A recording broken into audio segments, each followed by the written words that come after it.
Welcome to Monograph Matters. I'm talking today with Daniel Shaw, author of the SRCD Monograph on Parenting in the Context of the Child, Genetic and Social Processes.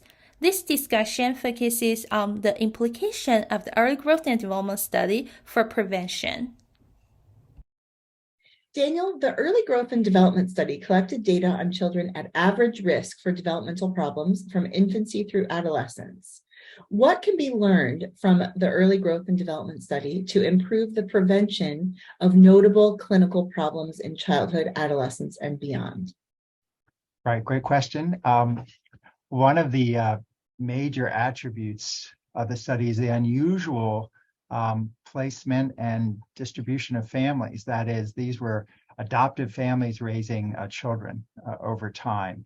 And although you might think that might only be generalizable, the findings might only be generalizable to adoptive families, it turns out, in terms of prevention, one of the biggest areas, unfortunately, in this country is foster care and other situations where parents, for whatever reasons, are relinquishing care of their children. So even though many of the families, in fact, most of the adoptive families were economically well-resourced compared to the biological families, at least in these, and in general American families, it presents a lot of opportunities to observe what transpires, what adjustments need to be made, particularly because a lot of our findings point to the idea of matching parents' expectations and qualities with child attributes.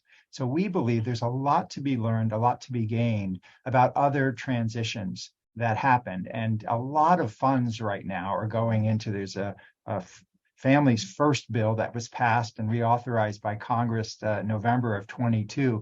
And much of that funding is devoted to finding ways to improve our ability for foster parents to prevent home removal, but when it does happen, improve services for those families. So we believe a lot of the findings about matching and about parents, especially adoptive or foster, in this case, foster parents, families' perceptions, could be gained from looking at our work and seeing what's there and what might be transmitted genetically and what might be malleable from the environment in terms of preparing families for this challenge.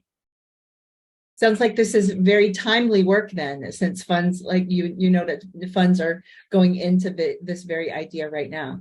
Yeah, I'm not sure we anticipated this at the outset, but it makes a lot of sense. And we believe, even though there might be differences in economic resources, there are a lot of transactions that occur in just daily life and dealing with infants and toddlers and preschoolers and school-age children that we think are generalizable to those situations and really could inform prevention efforts. Yeah. Great. Thank you so much. Sure. Read more about this topic in the monograph issue, Parenting in the Context of the Child, Genetic and Social Processes, by Reiss, Ganabin, Love, Niederheiser, Shaw, and Natsuaki. If you like this video, consider watching our Monographs Matters playlist. For additional resources related to this and other issues of the monographs of the Society for Research in Child Development, please visit monographmatters.srcd.org.